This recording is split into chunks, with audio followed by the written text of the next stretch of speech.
Senior staff nurse viva পরীক্ষা প্রস্তুতির জন্য। আশা করি আপনাদের এই ক্লাসটি অনেক ইফেক্টিভ হতে চলেছে, শুধু সিনিয়র স্টাফ নার্স নিয়োগের জন্য না, যারা এই মুহূর্তে নার্সিং পড়ছেন first year, second year, third year এবং যারা সদ্য RN পেয়েছেন অর্থাৎ রেজিস্টার্ড নার্স হয়েছেন, তাদের জন্য আজকের এই ভিডিওটি খুবই গুরুত্বপূর্ণ হতে চলেছে। পিএসসি ভাইভাতে ৩ জন বসে থাকবেন, একজন চেয়ারম্যান থাকবেন এবং ২ জন থাকবেন। একজন জেনারেল বিষয়ে প্রশ্ন করবেন আপনাদেরকে এবং একজন মেডিকেল পার্সন থাকবেন, উনি ডক্টর হতে পারে, সম্মিলিত ডক্টর। সুতরাং উনি কিন্তু আপনাদের মেডিকেলের এসব কোশ্চেন গুলো করে থাকবেন। সুতরাং প্রথম কোশ্চেন যখন নন টেকনিক্যাল বিষয় আপনাকে করা হবে, তখন প্রশ্নটা করতে পারে আপনি কি কোথাও কাজ করেন? তো আমি বলবো যে তাদের প্রশ্ন করার ধরনটা এমন থাকবে, ওনারা কিছু জানেন না আপনাকে কনফিউজ করার জন্য। দেখেন প্রশ্নটা ঠিক এমন হতে পারে, আপনি কি কোথাও কাজ করেন? সুতরাং আপনার উত্তরটা হবে জি, কাজ করি, বা জি স্যার কাজ করি। জাস্ট তারা যতটুকু কোশ্চেন আপনাকে করবে উত্তরটা ঠিক ততটুকুই দিবেন। ভাইবা মানে এটাই নয় আপনি অনেক কিছু জানেন এবং আপনি বলে দিলেন যে জি আমি কাজ করি, আমি doctor Sirajul Islam medical college and hospital বা স্কয়ার হসপিটাল লিমিটেড আমি কাজ করি, এই ডিপার্টমেন্টে কাজ করি। না, আপনি এত কিছু বলতে যাবেন না। জাস্ট যতটুকু প্রশ্ন করবে আপনি ঠিক ততটুকুই বলবেন। আচ্ছা, তারপরে প্রশ্ন করতে পারে যে কোন জায়গায় বা কোন প্রতিষ্ঠানে কাজ করেন বা কোথায় বর্তমানে আপনি কাজ করছেন। আপনি বলে দিলেন যে আমি বর্তমানে স্কয়ার হসপিটাল লিমিটেড অথবা ইভার কেয়ার হসপিটালে আপনি কর্মরত আছি। এখন জিজ্ঞাসা করতে পারে যে আপনি কোন ডিপার্টমেন্টে কাজ করেন। আপনি বললেন যে আপনি মেল ওয়ার্ডে কাজ করেন, ফিমেল ওয়ার্ডে কাজ করেন, আপনি আইসিইউতে কাজ করেন, এইচডিইউতে কাজ করেন, ইমার্জেন্সিতে কাজ করেন। আপনি যে সকল ওয়ার্ড গুলোতে কাজ করেন বা আপনি যে ডিপার্টমেন্টে কাজ করেন, আপনি কিন্তু ঠিক সেই ডিপার্টমেন্টে বলবেন। কিন্তু মনে রাখবেন, বলার ক্ষেত্রে আপনি যেই ডিপার্টমেন্ট সম্পর্কে সব থেকে বেশি ভালো জানেন এবং যে ডিপার্টমেন্টকে কাজ করে অভ্যস্ত, যেখানে কোশ্চেন করলে আপনি অনেক প্রশ্নের উত্তর দিতে পারবেন এবং আপনার প্রিপারেশনটা অল্প সময়ের মধ্যে ভালো নিতে পারবেন, ঠিক আপনি এমন একটা ডিপার্টমেন্টের নাম বলবেন। মনে রাখবেন আপনার ডিপার্টমেন্টের উপরে নির্ভর করছে আপনার পরবর্তী কোশ্চেন গুলো কেমন হবে। ক্লিয়ার? আচ্ছা, এখন আমি যদি বলি আমি আমি ইমার্জেন্সি ডিপার্টমেন্টে কাজ করি। ওকে, ঠিক আছে। আমি স্কয়ার হসপিটাল লিমিটেডের ইমার্জেন্সি ডিপার্টমেন্টে কাজ করি। এখন প্রশ্ন করতে পারেন যে আপনার কাজের অভিজ্ঞতা কত দিনের বা কত বছর? আপনি বললেন ৪ বছর, ৫ বছর, ৬ বছর। আ এটা বলতে পারেন যে আপনি ৪ বছর, ৫ বছর, ৬ বছর আপনি কাজ করেন। মনে রাখবেন আপনি ইমার্জেন্সি ডিপার্টমেন্ট বলবেন। ইমার্জেন্সি, আপনারা জানেন যে ইমার্জেন্সিকে হসপিটালের প্রাণ বলা হয়, হার্ট বলা হয় বা মস্তিষ্ক, ব্রেন বলা হয়। অর্থাৎ একটা হসপিটাল ইমার্জেন্সি ডিপার্টমেন্ট খুবই গুরুত্বপূর্ণ একটা অংশ। কারণ একজন রোগী তার প্রথম ইমপ্রেশন কিন্তু এই ইমার্জেন্সি থেকেই পায় এবং এখান থেকে ডায়াগনোসিস কিন্তু 70% হয়ে যায় একজন রোগী যে সে কোন কমপ্লিকেশন নিয়ে এসেছে বা কোন সাইন সিম্পটম নিয়ে এসেছে, তারপর ডায়াগনোসিসটা কিন্তু ইমার্জেন্সি থেকে হয়ে যায় এবং রোগীটা কোন জায়গাতে যাবে সেখানে কিন্তু ইমার্জেন্সি নির্ধারণ করে দেয়। প্রশ্ন করবে আপনি কি জানেন ট্রাইজ মানে কি? আপনি উত্তর দিলেন জি জানি ট্রাইজ মানে কি। সুতরাং আপনি বলে দিলেন tries in an emergency department is the process of prioritizing patient care based on the severity of air condition. অর্থাৎ ট্রাইজটা হচ্ছে কি যে ইমার্জেন্সি ডিপার্টমেন্টের পেশেন্টের অবস্থা অনুযায়ী তাকে যে সেবাটা দেয়া। ইমার্জেন্সিতে প্রতিনিয়ত অসংখ্য রকমের পেশেন্ট আসে, যে পেশেন্ট গুলো সবই কিন্তু ইমার্জেন্সি না। হ্যাঁ, ইমার্জেন্সি থাকে, ইমার্জেন্সি ক্যাটাগরি অনুযায়ী ইমার্জেন্সি হচ্ছে লেভেল 1 2 3 4 5। আমি নেক্সটে যাব। সুতরাং আপনার যদি ইমার্জেন্সিতে 14টা বেড থাকে, 10টা বেড থাকে, বাইরে আপনার 20টা পেশেন্ট ওয়েট করছে, আপনি কি এই 20টা পেশেন্ট একবারে কি ভিতরে দিতে পারবেন? অফকোর্স পারবেন না। সুতরাং তাহলে আপনাকে দেখতে হবে যে কোন পেশেন্টের ট্রিটমেন্টের প্রায়োরিটিটা সব থেকে বেশি। সুতরাং সেই পেশেন্টটাকে আপনি আগে অগ্রাধিকার দিবেন। এর মধ্যে আমরা একটু দেখি প্রায়োরিটি অনুযায়ী। এই যে লেভেল 5 বললাম, প্রথম লেভেল 1 প্রায়োরিটি 1 যেটা হচ্ছে ইমিডিয়েট লাইফ থ্রেটেনিং, অর্থাৎ খুবই তাড়াতাড়ি যে লাইফ থ্রেটেনিং অংশ, যেই মুহূর্তে রোগীকে আপনি যদি তার সাপোর্ট না দেন, নার্সিং কেয়ার না দেন, ট্রিটমেন্ট না দেন ডক্টরের সহায়তায়, তাহলে কিন্তু রোগীটা খুবই তাড়াতাড়ি মারা যাবে। এর মধ্যে কি আছে? Critical injury. অবশ্যই এত খারাপ ইনজুরি থেকে, রোড ট্রাফিক অ্যাক্সিডেন্ট ইনজুরি, প্রচুর পরিমাণে ব্লিডিং হচ্ছে, তার শ্বাসকষ্ট হচ্ছে, এই রোগীগুলো যার স্যাচুরেশন লেভেল 30 বিলো 30 বা বিলো 50 নিচে চলে এসেছে, এই ধরনের রোগীগুলো কিন্তু খুবই ইমিডিয়েট আপনাকে ট্রিটমেন্ট দিতে হবে বা নার্সিং কেয়ার দিতে হবে এবং কার্ডিয়াক অ্যারেস্ট মনে রাখবেন, কার্ডিয়াক অ্যারেস্টের পেশেন্ট কিন্তু আপনাকে 3 মিনিট সময় দেয়। সুতরাং আপনি তাকে ট্রাইস করে যখন আপনি বুঝবেন যে রোগীটা কার্ডিয়াক অ্যারেস্টের একজন রোগী বা এমআই, আপনারা জানেন যে এমআই রোগীদের সিমটম কেমন থাকে। আমি ওইগুলো পরবর্তীতে আলোচনা করব। সুতরাং আজকে শুধু ইমার্জেন্সির উপর আলোচনা করছি। লেভেল 2 তে আমরা দেখি যে emergency could become life threatening, অর্থাৎ ইমার্জেন্সি কিন্তু এই রোগীটা লাইফ থ্রেটেনিং এর অবস্থাতে যেতে পারে। এমন হতে পারে ভেরি সিভিয়ার পেন থাকতে পারে, সিভিয়ার ফ্র্যাকচার থাকতে পারে, এর মধ্যে ওপেন ফ্র্যাকচার থাকতে পারে, ক্রিটিক্যাল ইলনেস থাকতে পারে, চেস্ট পেইন থাকতে পারে এবং ডিফিকাল্টি ব্রিথিং। এই ধরনের রোগীগুলো কিন্তু থাকতে পারে। এই ধরনের রোগীগুলো যদি আপনার ইমার্জেন্সির ট্রায়াজের সামনে আসে, আপনি লেভেল 2 তে আপনি ভাগ করবেন। তারপরে 1 নম্বরের তালিকায় কার্ডিয়াক অ্যারেস্টের রোগী আপনাকে সবসময় আগে প্রায়োরিটি দিতে হবে। লেভেল 2 তে তারপরে কোনটা দেবেন আপনি, যে ডিফিকাল্টি ব্রিথিং, এটাকে আপনি 2 নম্বর দেবেন। চেস্ট পেইন এর রোগীটাকে আপনি 2 নম্বর সিরিয়ালে রাখতে পারবেন। 3 নম্বরে দেখি যে আর্জেন্ট নট লাইফ থ্রেটেনিং, খুব তাড়াতাড়ি দরকার, কিন্তু আপনি একটু যদি ওয়েট করেন তাহলে এই রোগীটা জীবন নাশ নাও হতে পারে, সে সার্ভাইভ করতে পারে। কেমন হতে পারে? সিভিয়ার ইলনেস হতে পারে, bleeding heavily from cards, major fracture, dehydrate. যেমন রক্ত পড়ছে, রোগীর প্রচুর পরিমাণে ব্লিডিং হচ্ছে, কিন্তু আপনার ট্রাই আপনি তাকে প্রেসার ব্যান্ডেজ দিয়ে তার ব্লিডিংটা বন্ধ করে দিলেন বা ড্রেসিং করলেন, আপনি ড্রেসিং করে প্রেসার ব্যান্ডেজ দিয়ে আপনি ব্লিডিংটা বন্ধ করে দিতে পারেন। এই রোগী কিন্তু মারা যাবে না, কিছু সময় হলেও কিন্তু রোগীটা একটু সার্ভাইভ করবে। এবং ডিহাইড্রেট যদি হয়, আপনি একটু ওয়েট করাতে পারেন, এটা প্রবলেম না। তাহলে আপনি ক্যাটাগরি 3 এ রাখবেন। ক্যাটাগরি 4 এ রাখবেন কোন? সেমি আর্জেন্ট, একটু গুরুত্বপূর্ণ। একটি গুরুত্বপূর্ণ যে নট লাইফ থ্রেটেনিং, এটা জীবন নাশের মতো না। এর মধ্যে কি থাকতে পারে? সিভিয়ার সিমটম থাকতে পারে, ইনজুরিজ থাকতে পারে, লাইক কানে ব্যথা থাকতে পারে, স্পেন ভেঙে যে মুচকায় যেতে পারে। এই ধরনের রোগীগুলো 4 নম্বর লেভেল আপনি রাখতে পারেন। 5 নম্বর লেভেলে রাখবেন কোনগুলো? নট আর্জেন্ট, খুবই গুরুত্বপূর্ণ না, কিন্তু তার ট্রিটমেন্টের দরকার এবং সেটা তার সময় আপনি যেকোনো একটা সময় দিলেই হবে। হতে পারে মাইনর ইলনেস হতে পারে, সিমটমস লাইক র্যাশ হতে পারে, মাইনর পেইন হতে পারে, এই ধরনের রোগীগুলো। সুতরাং আপনাকে প্রশ্ন করতে পারে হোয়াট ইজ ট্রাইস, বলে দিলেন ট্রাইজের সংজ্ঞা, ওকে, ট্রাইজের লেভেল সম্পর্কে বলে দিলেন, আপনি বলে দিলেন। এখন এখান থেকে আপনাকে প্রশ্ন করতে পারে, ধরেন আপনার ইমার্জেন্সিতে মাত্র বেড ফাঁকা আছে, এর মধ্যে কার্ডিয়াক অ্যারেস্টের পেশেন্ট এসে ওয়েট করছে, একই সাথে ফ্র্যাকচারের পেশেন্ট, ব্লিডিং এর পেশেন্ট, 3টা পেশেন্ট ওয়েট করছে, আপনার বেড ফাঁকা আছে একটা। সুতরাং আপনি কি করবেন এই মুহূর্তে? বলেন তো কোন রোগীটা আপনি আগে দিবেন বেডে? কমেন্টস করেন তো কোন রোগীটা আগে দিবেন? কার্ডিয়াক অ্যারেস্টের পেশেন্টটাকে কিন্তু আগে বেডে দিবেন। এই প্রশ্নটা আপনাকে করবে। তাই বলে আপনি বাকি দুইজন পেশেন্টকে আপনি কি বোঝাবেন? অফকোর্স তাদেরকে এবং রোগীকে এবং রোগীর অ্যাটেন্ডেন্সকে আপনি কাউন্সেলিং করবেন। কিভাবে কাউন্সেলিং করবেন? যে এই রোগীটার ট্রিটমেন্ট আগে দরকার, কারণ রোগীটা 3 মিনিটের মধ্যে অ্যারেস্টে যায় মারা যেতে পারে।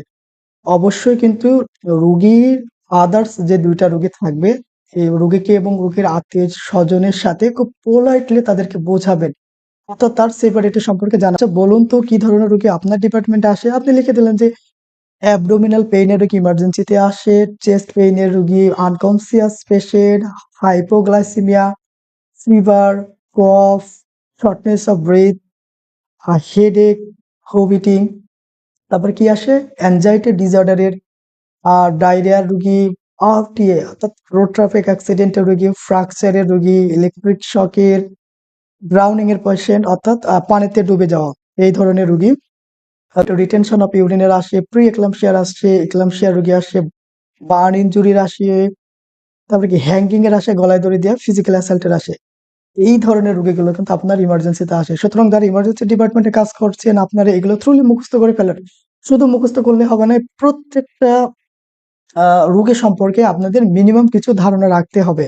ডায়রিয়া সম্পর্কে ধারণা রাখতে হবে, আরটিএ সম্পর্কে ধারণা রাখতে হবে, ফ্র্যাকচার সম্পর্কে ধারণা রাখতে হবে, হ্যাঙ্গিং সম্পর্কে ধারণা রাখতে হবে, ফিজিক্যাল অ্যাসাল্ট সম্পর্কে ধারণা রাখতে হবে।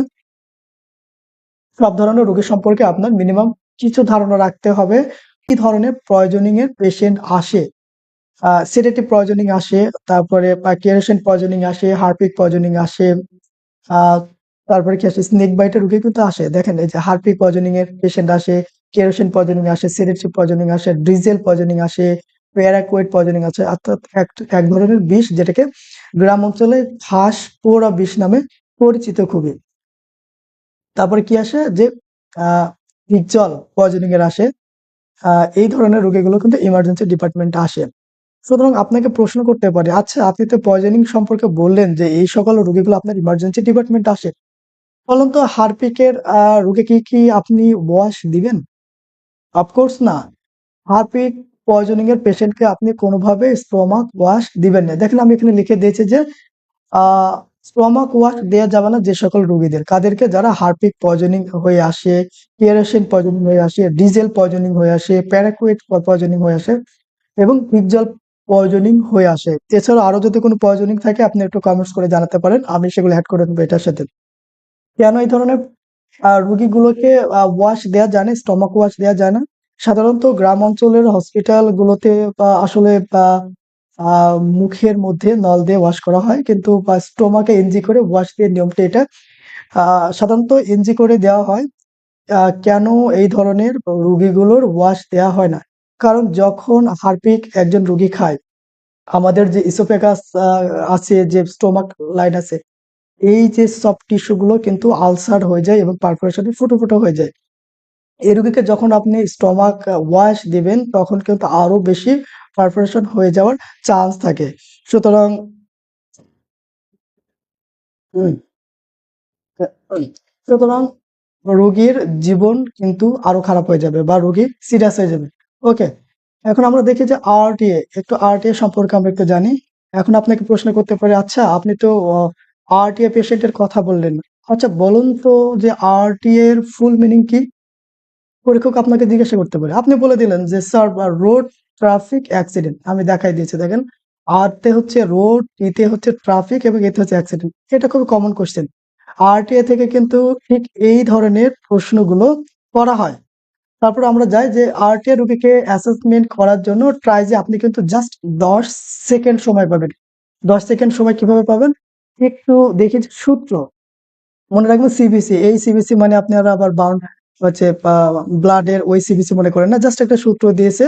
কনসিয়াসনেস দেখবেন, যিনি ট্রাইস করবেন, ওই ট্রাইজে আপনি কনসিয়াসনেস দেখবেন, বিতে হচ্ছে ব্রিথিং দেখবেন, অর্থাৎ রোগীর জিসিএসটা দেখে নেবেন। কনসিয়াসনেস মানে রোগীর জিসিএস দেখে নেবেন যে তার জিসিএস লেভেল কতটুকু আছে। আমরা যখন পড়াবো তখন জিসিএস নিয়ে বিস্তারিত আলোচনা করব। জিসিএস এর সর্বোচ্চ মাত্রা হচ্ছে 15 এবং সর্বনিম্ন মাত্রা হচ্ছে 3। 3 যদি হয়ে যায় তাহলে আমরা বলবো যে রোগীটি মারা গেছে। এই ক্যাটাগরিগুলো আমরা পরে দেখব। এবং ব্রিথিং, আপনারা দেখবেন যে রোগী আহ শ্বাস প্রশ্বাস নিচ্ছে কিনা, এবং এটা নেওয়ার জন্য আপনাকে কি করতে হবে? পালস অক্সিমিটার লাগিয়ে আপনাকে অক্সিজেন স্যাচুরেশন দেখতে হবে। 3 নম্বর আপনি কালার দেখবেন। কালারে কি দেখবেন? আরটিআই পেশেন্টরা ম্যাক্সিমামই কিন্তু খুব বেশি পরিমাণে ব্লাড লস হয়ে যায়। ব্লাড লস হয়ে গেলে কি হবে? রোগীর কালার কিন্তু চেঞ্জ হয়ে যাবে, একটু ফ্যাকাশে হয়ে যাবে। 10 সেকেন্ডের মধ্যে আপনি কিন্তু একটা রোগী আইডেন্টিফাই করে ফেলতে পারবেন। এছাড়াও কিন্তু আপনি আরেকটা সূত্র ব্যবহার করতে পারেন, ABCDE। আমি অনেকবার আপনাদেরকে বলেছি, খুবই পরিচিত আছেন আপনারা এই ABCD সূত্র অনুযায়ী। এতে হচ্ছে এয়ারওয়ে। রোড ট্রাফিক অ্যাক্সিডেন্টের পেশেন্ট আপনি এয়ারওয়ে দেখবেন যে তার মুখের মধ্যে কোনো কিছু আটকিয়ে আছে কিনা। কি আটকিয়ে থাকতে পারে? কোনো ইটের কুচি আটকিয়ে থাকতে পারে। আহ তারপরে থাকতে পারে কি, বালি থাকতে পারে, এবং তার শ্বাসনালী কিন্তু বন্ধ হয়ে যেতে পারে ব্লাড ক্লট হয়ে। সুতরাং আপনি এয়ারওয়েটা দেখে নেবেন। এয়ারওয়ে ক্লিয়ার করার জন্য আপনি কি করবেন? অফকোর্স সাকশন দিবেন। সাকশন দিবেন, এবং আপনি এয়ারওয়ে ক্লিয়ার এর জন্য অরোফ্যারেঞ্জিয়াল টিউব বা নেজোফ্যারেঞ্জিয়াল যে টিউব গুলো আছে, এই টিউব গুলো আপনি দিয়ে দিবেন। এখন প্রশ্ন হচ্ছে, আপনি যে এয়ারওয়ে টিউব দিবেন, আপনাকে প্রশ্ন করতে পারে, আচ্ছা বলুন তো এয়ারওয়ে টিউবের সাইজ কয়টি? আপনি ডেফিনেটলি বলে দিবেন যে এয়ারওয়ে টিউবের সাইজ হচ্ছে 5টা, 00123434 বলে দিতে পারেন। এবং কালার সম্পর্কে আপনাকে জিজ্ঞাসা করতে পারে, কালারটাও আপনি জেনে নেবেন। বিস্তারিত পরে আলোচনা করব। বিথ হচ্ছে ব্রিথিং দেখবেন। এই ব্রিথিংটা কিভাবে দেখবেন? ওই যে কার্ডিয়াক মনিটর লাগিয়ে বা হচ্ছে পালস অক্সিমিটার লাগিয়ে আপনি অক্সিজেন স্যাচুরেশন দেখবেন। যদি তার অক্সিজেনের মাত্রা কম থাকে আপনি সেই অনুযায়ী অক্সিজেন দিয়ে দিলেন। এখন প্রশ্ন হচ্ছে, আপনাকে প্রশ্ন করতে পারে যে রোগীর oxygen saturation 90% in room air, তাহলে আপনি অক্সিজেন কিভাবে দিবেন? আমরা সাধারণত 3 ধরনের অক্সিজেন দিয়ে থাকি। এবার কি কি দিয়ে থাকি, কি কি ভাবে? অক্সিজেন ফেস মাস্কে দিয়ে থাকি, অক্সিজেন নেজাল ক্যানালে দিয়ে থাকি যেটার সাথে পরিচিত, নন রিব্রিথার বা হাই মাস্ক বলে এটার সাথে দিয়ে থাকি। এখন 90 যদি থাকে, আমরা জানি যে 1 লিটারে সর্বোচ্চ 4 পর্যন্ত 2 পর্যন্ত অক্সিজেন লিটার ওঠে, মানে পার্সেন্ট ওঠে।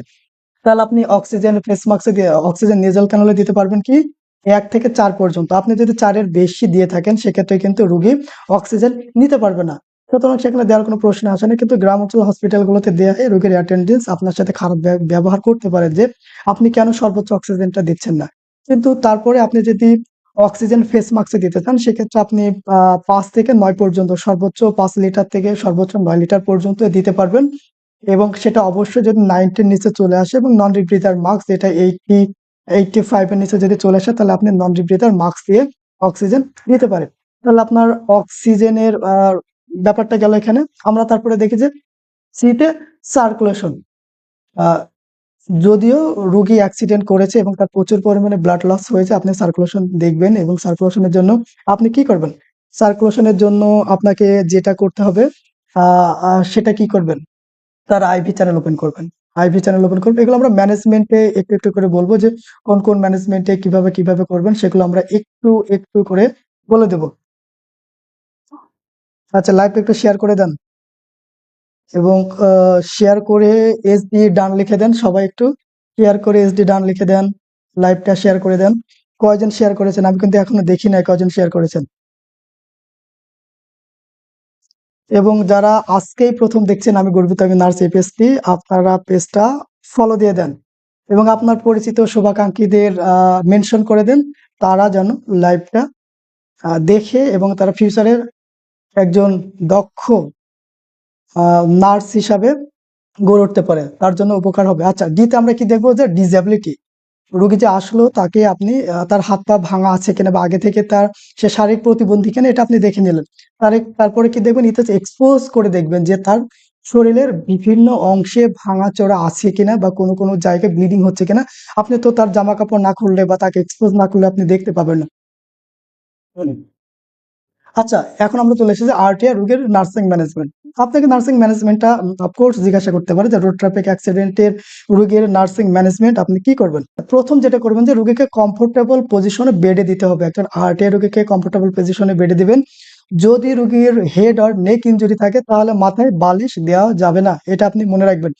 এবং বেডে যখন দিবেন ট্রলি থেকে বা অ্যাম্বুলেন্সের ট্রলি থেকে যখন আপনি রোগীকে শিফট করবেন, রোগী যদি হেড ইনজুরি থাকে, একটু ডামি থাকলে ভালো হতো আপনাদের দেখাতে পারতাম। হাতটা স্ট্রেট করে নেবেন, স্ট্রেট করে নিয়ে তার মাথাটা ঠিক আপনার এই বাহুর কাছে রাখবেন।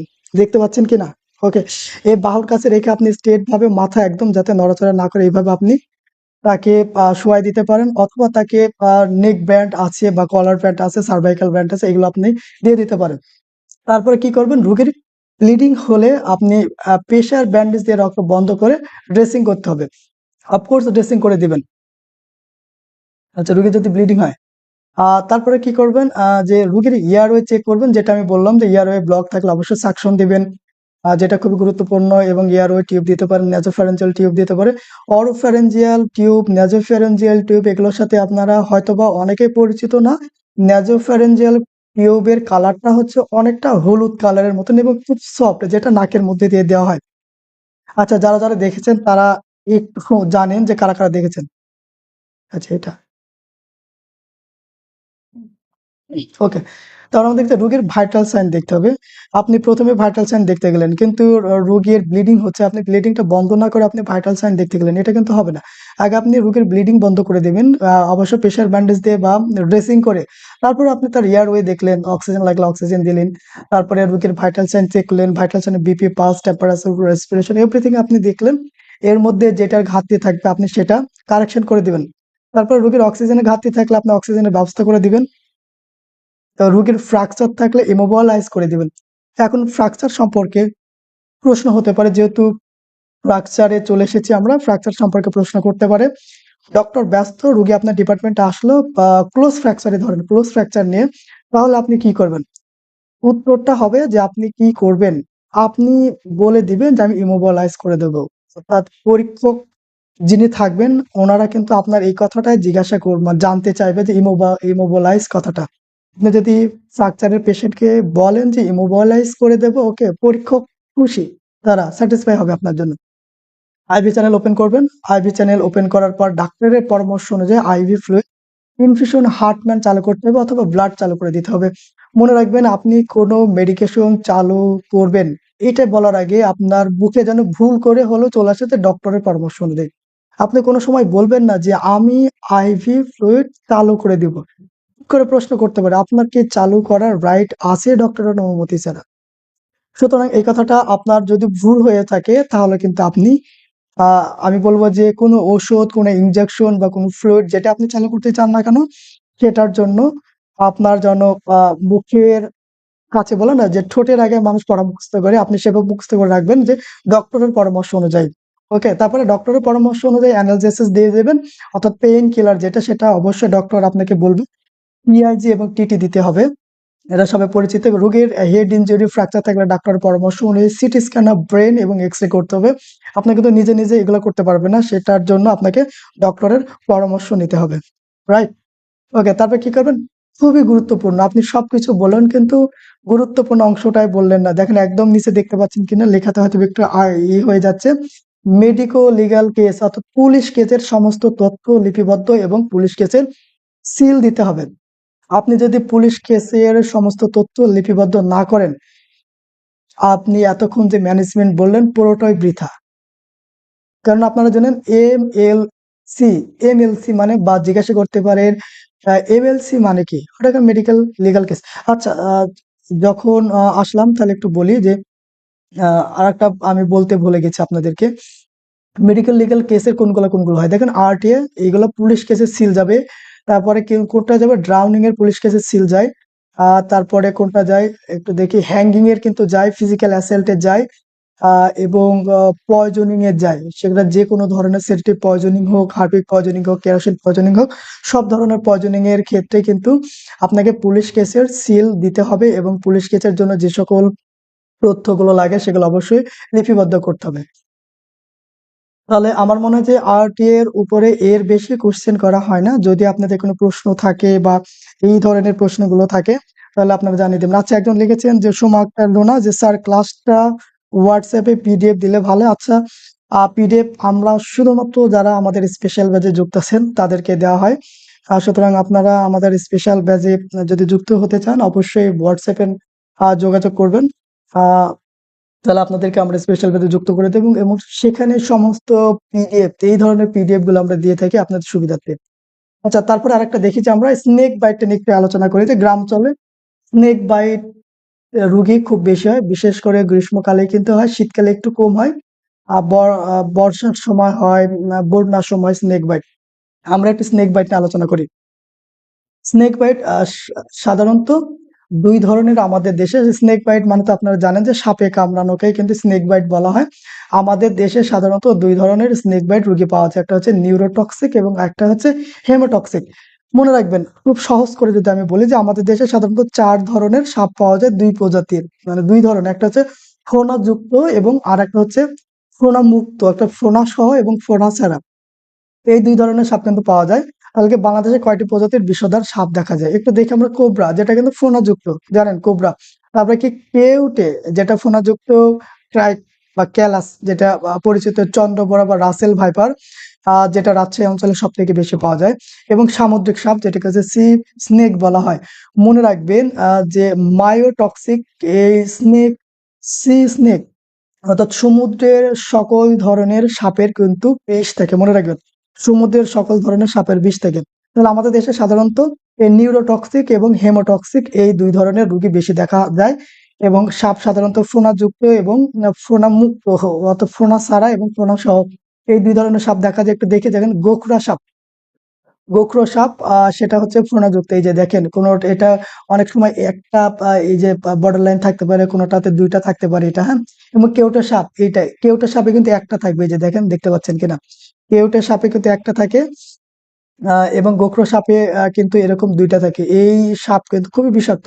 তারপরে চন্দ্রবোরা সাপ যেটা হচ্ছে এই ধাক্কাটা থাকবে গোল গোল করে, যেটা রাসেল ভাইপার নামে পরিচিত। রাজশাহী অঞ্চলে এই সাপটা খুব বেশি পরিমাণে দেখা যায়। এবং আরেকটা হচ্ছে কি, সরি, কালাস।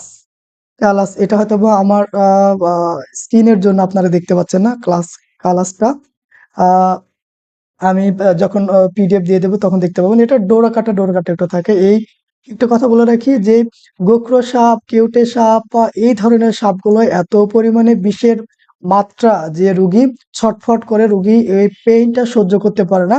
এই কালাত সাপ কিন্তু যদি কামড়ায়, কালাত সাপে কামড়ালে এর সাইনসিমটমটা খুবই মৃদু, যেমন মশার কামড়ের মতন হতে পারে, বা একজন রুগী মনে করতে পারে যে তাকে রাত্রেবেলা মশাতে কামড়িয়েছে, এবং রুগী সকালবেলা এসে বলবে যে কালকে রাত্রে মশাতে কামড়িয়েছে বা আমার পেটে ব্যথা করছে বা বুক জ্বালাপড়া করছে, এই ধরনের কথা কিন্তু বলতে পারে। অর্থাৎ মৃদু যে সিমটম গুলো থাকে সেটা হচ্ছে কালাত সাপের। সুতরাং মনে রাখবেন যে নেত্র, চোখে যে নেত্র থাকে এটা কিন্তু একদম নিচের দিকে নেমে যায় এবং ফুলে যায়, সেটা যদি হয় এটা দেখে কিন্তু বোঝা যায় কালাত সাপে আহ দংশন করেছে। এবং চন্দ্রবোড়া সাপটা জানেন যে অর্থাৎ রাসেল ভাইপার। আমার আসে যে আপনি কিভাবে বুঝবেন বিষধর সাপে কামড় দিয়েছে। দেখুন, সব সাপের কামড়ের লক্ষণ একরকম না। সাপ ভেদে বা বিষ প্রয়োগের মাত্রা ভেদে, বয়স, স্বাস্থ্য, লিঙ্গ ভেদে ভিন্ন ভিন্ন রকমের লক্ষণ দেখা দিতে পারে। কিভাবে লক্ষণ দেখা দিতে পারে? যে দুইটা বিষ দাঁতের চিহ্ন পরিষ্কার ভাবে বোঝা যাবে। তার একটা কথা বলে রাখি যে ২ ধরনের সাপ দেখলাম, যে ফোনাযুক্ত যে ২ টা সাপ, ওই ২ টা সাপ যদি কামড় দেয় তাহলে কিন্তু ২ টা বিষের দাঁত থাকবে। এবং ওই যে কালাত সাপ বললাম, কেউটা সাপ বললাম, এই ধরনের কামড়ালে কিন্তু অনেক সময় ২ টা দাগ নাও থাকতে পারে। তাই বলে যে শুধু ২ টা দাঁতের চিহ্ন থাকলে যে আমরা বিষধর সাপ বলবো তা না, অনেক সময় একটাও থাকতে পারে। সুতরাং যেকোনো ধরনের কামড়টাকেই কিন্তু রোগীর জন্য খুব সচেতনভাবে নিতে হবে। ক্ষতস্থান লাল হয়ে ফুলে উঠবে এবং যন্ত্রণা থাকবে। কি হবে? রোগীর ক্ষতস্থান লাল হয়ে যাবে এবং প্রচুর পরিমাণে রোগীর যন্ত্রণা থাকবে। রোগীর শ্বাস নিতে কষ্ট হবে, শরীর নীল হয়ে যাবে। আমরা পড়েছি না যে নাগিনী কামড় দিলে, সিনেমাতে আপনারা দেখেছেন অনেক আগে নাগিনীর সিনেমা আহ হতো বিটিভিতে অনেক আগে, যে বলে যে কাল নাগিনীতে দংশন করলে নীল হয়ে যায়, অর্থাৎ নীল ছবল দেয়, সেরকম নীল হয়ে যাবে। হ্যাঁ, জাস্ট একটু ফানের জন্য বললাম। তারপরে কি রোগীর চোখে ঝাপসা দেখবে এবং চোখ ছোট হয়ে যাবে, যেটা বলছিলাম, রোগীর চোখে ঝাপসা দেখবে, রোগীর চোখ ছোট হয়ে যাবে, রোগীর মাথায় যন্ত্রণা থাকবে, তারপর রোগীর বমি বমি ভাব থাকবে, রোগীর কি হবে, হাত পা শরীর অসাড় হয়ে যাবে একেবারে। তারপরে কি হবে, ঘুম ঘুম ভাব থাকবে, অর্থাৎ রোগী কিন্তু ড্রাউজি থাকবে, মনে হবে রোগী ঘুমের মেডিসিন খেয়েছে বা সেডেটিভ কোনো পয়জনিং হচ্ছে, এই ধরনের গুলো থাকবে। তারপর কি হবে, রোগীর হার্টবিট বেড়ে যাবে, রোগী ঢোক গিলতে এবং কথা বলতে রোগীর অসুবিধা হবে। এই ধরনের সমস্যাগুলো কিন্তু হয়।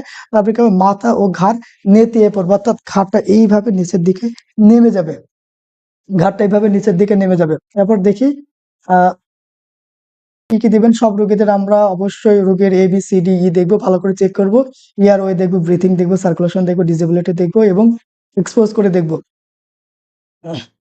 তারপরে কি লিখবো, যে আক্রান্ত ব্যক্তিকে আশ্বস্ত করতে হবে, ভয় পাওয়া যাবে না। আমাদের দেশের, মনে রাখবেন, 80% সাপের কিন্তু বিষ থাকে না, বাকি 20% বা 10% সাপের বিষ থাকে। আমাদের দেশে প্রায় 100 অনেক প্রজাতির সাপ আছে, সরি, অনেক প্রজাতির সাপ আছে, আমি ডেফিনেটলি বলতে পারছি না কত প্রজাতির সাপ আছে। আহ কিন্তু রোগীরা ভয়ে আতঙ্কে কিন্তু মারা যায়, রোগীরা ভয়ে এবং আতঙ্কে মারা যায়। সুতরাং রোগীকে আশ্বস্ত করতে হবে যে আপনার ভয় পাওয়ার কোনো কারণ নেই, আমরা আছি, ডক্টর আছে, আপনি হাসপাতালে চলে এসেছেন এবং আপনি সুস্থ হয়ে যাবেন। তারপরে কি করবেন, যে রোগীর ভাইটাল সাইন চেক করবেন, আক্রান্ত স্থান পরিষ্কার পানি দিয়ে ধুয়ে দিতে হবে, পরিষ্কার পানি দিয়ে ধুয়ে দিতে হবে। কোনোভাবে কিন্তু স্যাভলন বা ড্রেসিং এইভাবে করা যাবে না, আপনি পরিষ্কার পানি দিয়ে ধুয়ে দেবেন। আক্রান্ত স্থান অনেক সময় কি ভেঙে যায়, ওই জায়গাটা আপনি ইমোবিলাইজ করে দিতে হবে। কারণ কেননা ইমোবিলাইজ করে দিতে হবে, যে অংশটা কামড় দিবে, যদি এই হাতে আমার এই জায়গায় কামড় দেয় বা পায়ের যদি ফিঙ্গারে কামড় দেয়, ওই পাটা ইমোবিলাইজ করে দেবে। ইমোবিলাইজ এর অর্থ হচ্ছে নড়াচড়া করবে না, এমনটা করে দিতে হবে। কারণ নড়াচড়া করলে বিষটা সমস্ত শরীরে খুব তাড়াতাড়ি সার্কুলেট হয়ে যাবে, এই জন্য ইমোবিলাইজ করে দিতে হবে, বিষটা যাতে ছড়িয়ে না পড়ে। আবার কি করবে, আক্রান্ত স্থানটি আটা খুবই শক্ত করে বাঁধা যাবে না। এবং গ্রাম অঞ্চলে যে সকল রোগীগুলো আসে, বেশিরভাগ রোগীগুলো এমন ভাবে বেঁধে আসে, রক্ত চলাচলই বন্ধ হয়ে যায়। রক্ত চলাচল বন্ধ হয়ে গেলে কি হবে, ওখানকার মাসেল গুলো ড্যামেজ হয়ে যাবে। এমন খারাপ ভাবে মাসেল গুলো ড্যামেজ হয়ে যাবে, শেষ পর্যন্ত রোগীর কিন্তু পা কেটে বাদ দেওয়া হতে পারে। মনে রাখবেন, এমন ভাবে বাঁধতে হবে কমপক্ষে যেন ২টা আঙুল বা ১টা আঙুল যেন ওই বাঁধার মধ্যে দিয়ে প্রবেশ করানো যায়।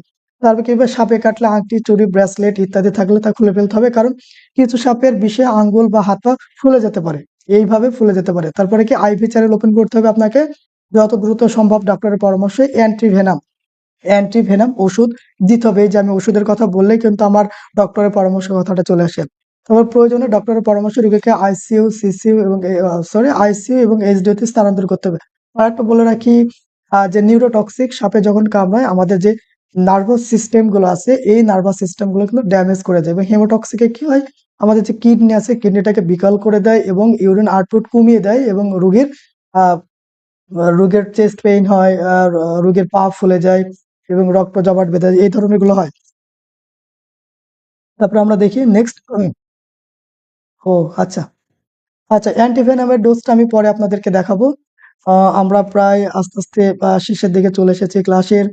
আহ, সুতরাং এখনো বলবো যে যারা লাইভটা শেয়ার করেননি একটু শেয়ার করে দিন। জানি না কয়জন শেয়ার করেছেন, এখনো পর্যন্ত 80+ দেখতেছেন লাইভটা। শেয়ার করে আপনার টাইমলাইনে রেখে দেন। শেয়ার করে দিলে হবে কি, এই ধরনের তথ্যগুলো আপনারা পাবেন। এবং আমাদের সাথে স্পেশাল ভাবে যারা যুক্ত হতে চান, আপনারা যুক্ত হতে পারেন হোয়াটসঅ্যাপ গ্রুপে। আপনাদের এই পিডিএফ গুলো দিয়ে দেওয়া হবে আপনাদেরকে। এবং আজকের ক্লাসটা কেমন লাগলো অবশ্যই অবশ্যই আপনি একটু কমেন্টস করে জানান। কার কার ভালো লেগেছে বা কোনো ইনফরমেশন ছিল কিনা, এই ধরনের ক্লাস চান কিনা প্রতিনিয়ত, তাহলে একটু কমেন্টস করে জানাবেন। এই ধরনের ক্লাসগুলো আমরা আপনাদের সামনে উপস্থাপন করব। একটা মেসেজ সবাইকে দিয়ে দিবেন যে সাপে কাটা রোগী যদি আপনার গ্রামে থাকে বা আপনার পরিবারের কেউ থাকে, আপনাকে যদি ফোন করে বলে যে আমি ওঝার কাছে যাচ্ছি, অবশ্যই আপনি শোনার সাথে সাথে সেই রোগী যাতে হসপিটালে আসে, এটার জন্য আপনার যা যা করণীয়, আপনাকে যেভাবে বোঝানো লাগে আপনি সেভাবে বোঝাবেন, সেভাবে কাউন্সেলিং করবেন এবং আপনার সমস্ত মানুষকে বলে দিবেন যে সাপে কাটলে ওঝা কখনো রোগীকে সুস্থ করতে পারে না। এটা হচ্ছে আমাদের দেশের একটা সামাজিক একটা গোঁড়ামি। এই আহ, আহ, ধর্মীয় গোঁড়ামি বলেন বা এই ধরনের ভ্রান্ত যে কার্স বলেন, অভিশাপ বলেন, এখান থেকে আপনি নার্স, আপনি চেষ্টা করবেন আপনার গ্রামের বা আপনার ডিস্ট্রিক্টের বা আপনার যতটুকু আপনার পরিচিতি আছে, আপনি যে গ্রামে থাকেন ওই গ্রামে কোনো রুগী যেন কোনো ওঝার কাছে না যায়, কোনোভাবে যেন না যায়। অবশ্যই হাসপাতালে আসতে হবে এবং খোঁজ নেবেন যে জায়গাটা নিয়ে যাচ্ছেন সেখানে পর্যাপ্ত পরিমাণে অ্যান্টিভেনাম আছে কিনা। যদি অ্যান্টিভেনাম থাকে, যদি অ্যান্টিভেনাম থাকে তাহলে সেখানে আপনি রুগীকে পাঠাবেন এবং কাউন্সেলিং করবেন ওঝার কাছে যেন না যায়। সুতরাং আজকের মতন বিদায় নিচ্ছি। সেই পর্যন্ত সকলে ভালো থাকেন, সুস্থ থাকেন এবং ভাইবার জন্য আপনারা প্রস্তুতি নেন। আপনাদের জন্য অনেক অনেক দোয়া থাকলো। দেখা হবে অন্য কোনো দিন, অন্য কোনো ক্লাসে।